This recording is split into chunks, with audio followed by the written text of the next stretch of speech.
right, Mother, are you ready to be questioned by your daughter? I'm ready.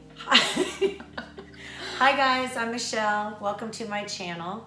I've done one previous video on my intro, and now I'm going to do an interview with my amazing daughter who also has a YouTube channel. You can keep up with her at Kaylee Davis on YouTube, and we're going to do a Q&A today. This way people get to know you better, and sometimes no one knows what you do and they've never been introduced to you, so now you can kind of get an idea of who she is. I thought it would be nice if we just were casual because she loves to doll up. That's a part of who my mom is, but she's also really casual, down to earth. I'm extra. She can be extra, absolutely. So I thought it would just be nice to switch it up because I don't want her to feel the need, because I feel that when I film videos like that, I have to always dress up, and that's not the case because that's not who someone is all the time. Well, Maybe some people are. And that's why I haven't really done any videos, because I always think, oh my gosh, I have to get ready, Yeah, I it's a have lot to of look pressure. good, and I'm in the fitness field, and I'm always Wait, there's a working, question. teaching classes. She's jumping ahead. Oh, She's a okay. talker. All right, anyways. Okay. All right, bye. I'm ready to start.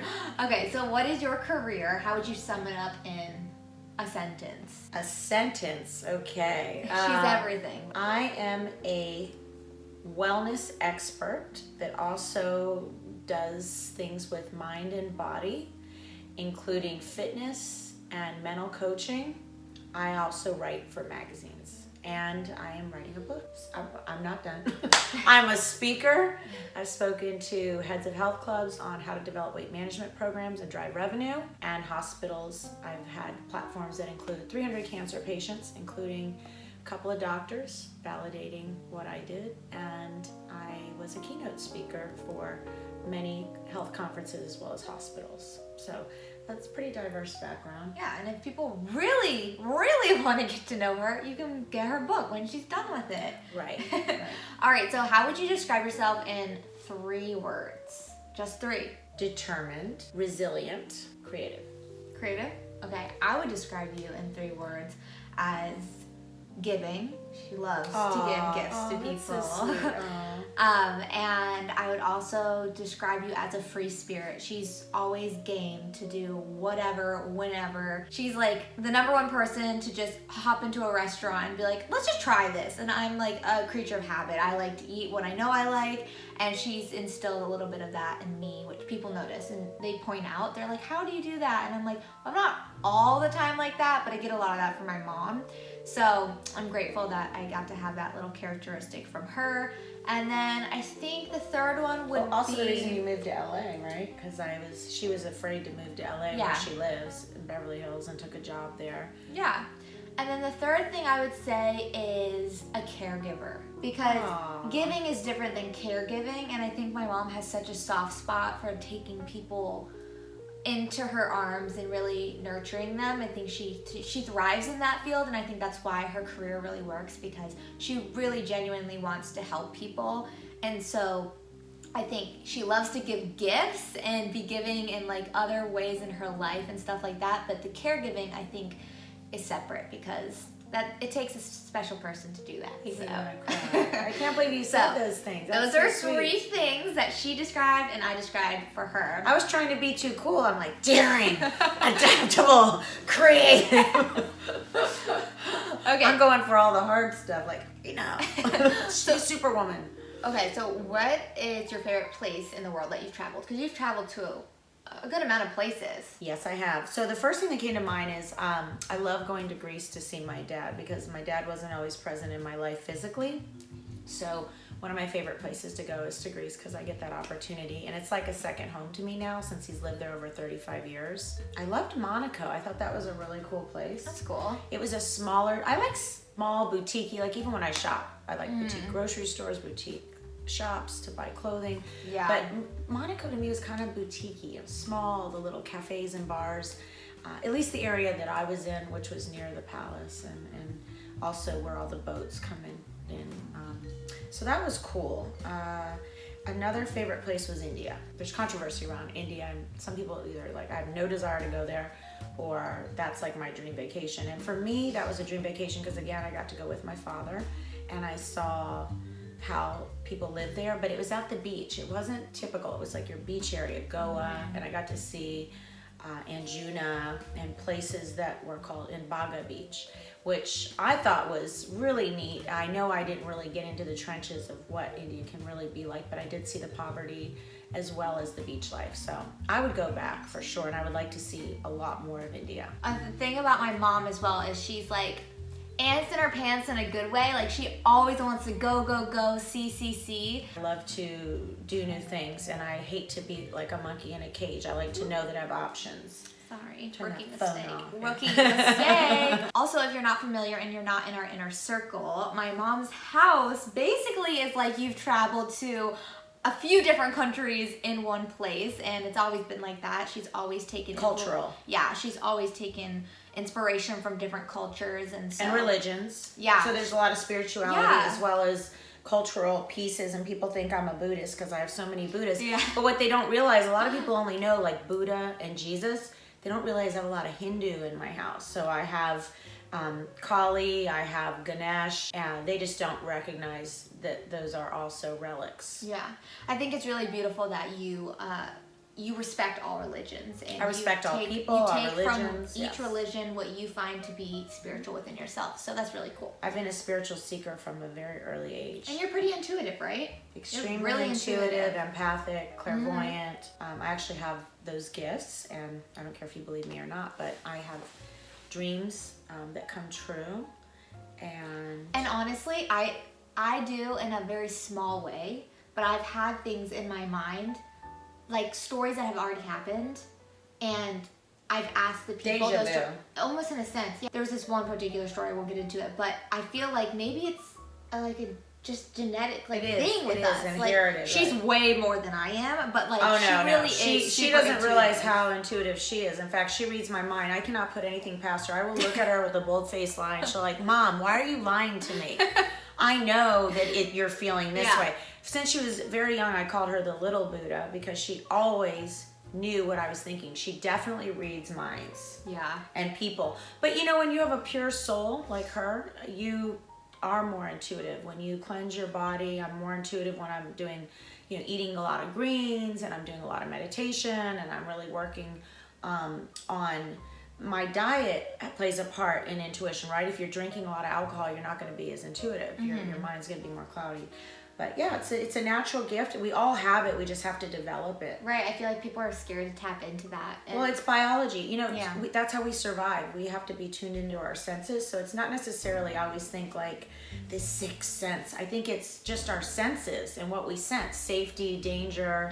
And people are more readable than they realize. When you are in tune with people, and I did massage for many, many years and own massage practices, you can read body language and you can read facial expressions.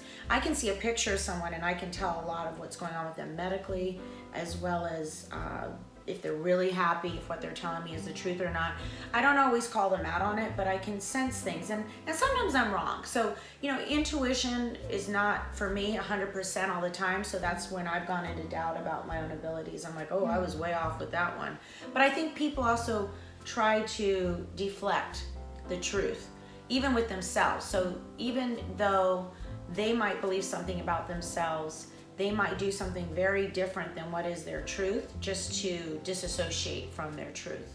So with toxic or addictive people, you get a lot of that confusion. So it makes it hard to know if your intuition's on track or not with people like that. The next question is... But this is at the foundation of Michelle Wellness, and why I became the professional I am today. Because I didn't start out like that. Right, that's why I asked you. I had lots of things before. But yes, Michelle Wellness, the whole reason that I think this makes sense for me and why it became my niche is because of the upbringing that I had and what I've experienced. So that was my last question. I think it's really great to kind of explain to the new people or the people who have been following and just want to be re-updated and love to hear you talk. Why did you get into the field that you're in? How did it come about? Explain the rest. Well, so I started out as a hairdresser and makeup artist and went to school, and while I was in school I worked. And then in 1989 I moved to Maryland, and I wanted to live here from California. I grew up in Los Angeles. I grew up all over LA. When she says that, I'm Literally. not kidding. 27 different places in one state. I think we crazy. moved 40 times in my life. I counted it. Yeah, it's insane. My mom was a single mom, and we were struggling, and at times we were doing better than others. But yes, moved around a lot. So out there, I didn't have a lot of help because of my mother's condition and stepfathers at the time, and we were at times homeless. And I ended up going to beauty school and putting myself through beauty school. Once I was done, I moved here. And then I did hair for a few years. Then in 1993, when I had my daughter, I ended up changing careers, and I started working in an office, so for benefits, health benefits. And we didn't have benefits in the salons at the time. So I ended up getting health benefits and taking a receptionist job, and then I got promoted to executive assistant for a high-tech company, and then I became a marketing assistant. And from there, I became a high-tech writer and editor for a database company, and I worked for a publisher as the executive assistant. So I did that role for 8 years, but it was like a monkey in a cage because, you know, I was basically doing all the work and they were getting all the credit, and I became pretty smart. I'm like, you know what, I can run my own business. But I wanted to own spas and health clubs. That was always my dream. So from 21 on, I had already developed a business plan to have mini spas and health clubs, or mini spas in general. And then I got that opportunity. I went to work as a massage therapist for a health club, went to massage school, and I ended up taking over the business there because there were all these therapists working independently, and then I organized it all and it became Massage Express. And I worked with very big names in basketball: Alonzo Mourning, Patrick Ewing, Dikembe Mutombo. And then from there, I went into fitness. And the way that happened is I sold my business. I went through a divorce, and then I sold my business, and I was in Sun Valley, and I started doing all these classes and yoga and this and that. From there, I became a yoga teacher by default in a building I was working in. And I watched these fitness competitors doing one-arm push-ups. And I said, I can do that because I've got all these yoga skills and little gymnastics. So I entered a fitness competition doing a routine, and it was bodybuilding, and I became a national competitor instantly. And then from there, I developed my programs because everyone wanted to know how I lost all that weight. I was not always lean and fit. I actually gained a lot of weight throughout my life. I was up and down. And then I developed boot camps, nutritional programs, and I got certified in like 30, 40 certifications over time, and developed the business that I have today from there. And I ran a professional bodybuilding team for a long time too, for probably 5 years. Team Knockouts. Yeah, so I started in that in 2003, and that went until like 2014, mostly bodybuilding. And then I also got into health clubs on an executive level, running weight management programs, designing my accelerator program for them, which I had developed, which is nutrition and exercise programs that help you lose fat and gain muscle. And I brought that into clubs like Gold's Gym and Merit Athletic Clubs in Baltimore, and just all kinds of crazy things happened. So I clearly found my niche because I was so abundant with opportunity, and financially I was doing very well, and it gave me flexibility to raise you. Yeah. And then now it was fun to go to the competitions. My mom knew already how to do my hair and I became makeup. a pro. I became an IFBB pro. And I think it's really important with people who may be stuck at, like, they don't feel at any age. It doesn't mean you have to be young and feel like you're not. I started at 35. Yeah, I mean, you did so many different things to lead you to where you are now. So I think another great question would be, and we'll end it at this because this could go on forever because we could talk.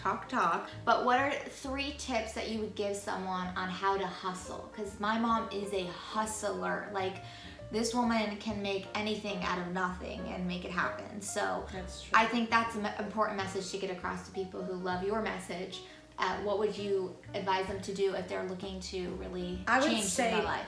Be resourceful. As a single mom, I had a choice. I could have sat back and stayed on welfare and the WIC program, Women, Infants, and Children's program, which is pretty much, you know, when you're at rock bottom financially, you need that extra help even with formula. I was determined to educate myself. That doesn't mean formal education. I never finished college, and I'm not proud of that. I even tried to go back to college, but I failed everything in my 40s, right? Yeah, it was just like, I suck. Please, drop school. You are not, this is stressful for us. I tried. She really tried. But the brain and the thinking, and 25 years later, and you know, it's just not working. The bottom line is be resourceful, educate yourself as much as possible. Never stop being a student.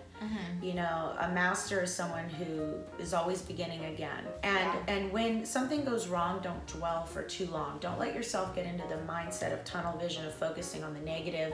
You have to learn to dust things off your shoulder, get back up, and keep moving and get stronger rather than weaker. And we know the things that weaken us. The mind will weaken us if we keep focusing on the one negative thing that didn't happen in our lives. We forget all the positives and blessings.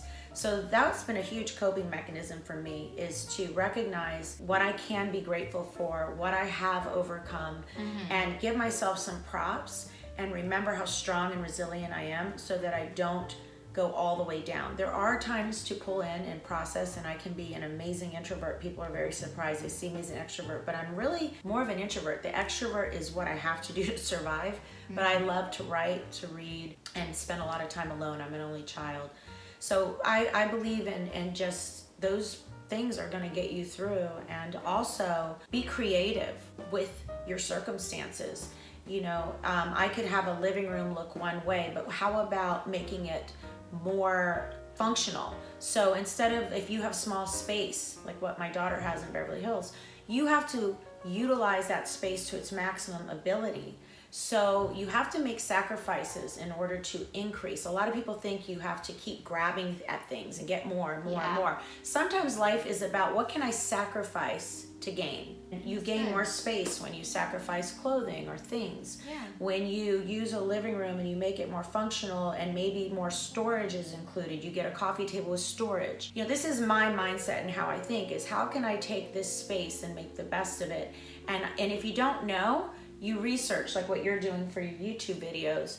You get online and all the information's there. You can YouTube it, you can talk to people. You should have mentors. I've always had mentors and people I go, oh, that's a great way of doing it. So I've learned from other people, and what I have done is make sure that I know as much as I know about something. If I don't know something, I look it up or I learn more about it to make sure that I'm ahead of the game.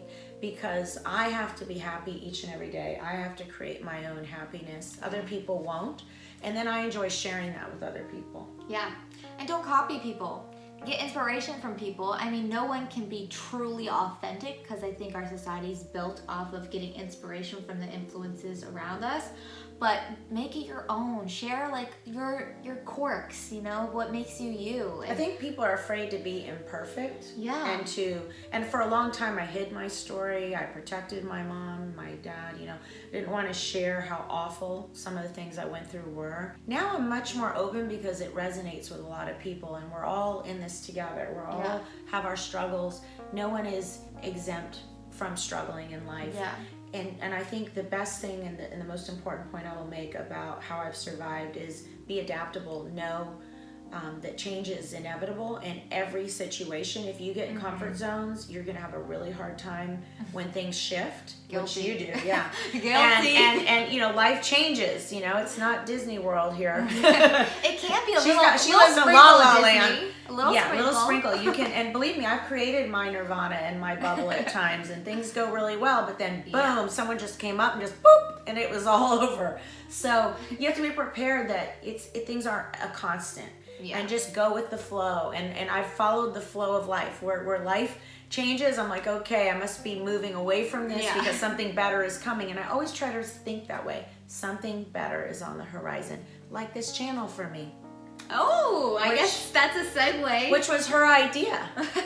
So I guess we're going to segue to our goodbye for today. But I'm not going to be around. It's going to be mainly my mom. I'm going to be popping in every now and then. But she'll be editing my videos, hopefully. Yeah, I'll be trying to do as much as I can. But I really want her to just make this channel her own. And she's been wanting to do it for a while. And I think she just feels more comfortable when I don't know how much I wanted to do it because I was scared to do it. Oh, well, guess what? I'm not scared of anything. You know what I'm scared of is that I'm such a perfectionist. I was scared that I wouldn't know when to start and end it. Can't do it. When it's ready. You just gotta start. How perfect I should look. You know, I'm moving away from perfection. Well, I think the younger generations too have really been younger than me too. They've been really good at just showing their flaws and like embracing their flaws, and I think it's so great that we're at a state where like people show their cellulite on the Instagram. Oh, that's not happening.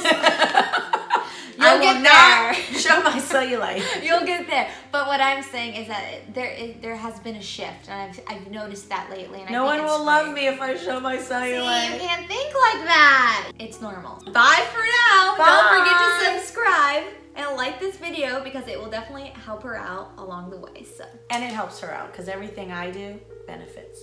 well, all right. See you guys. Bye.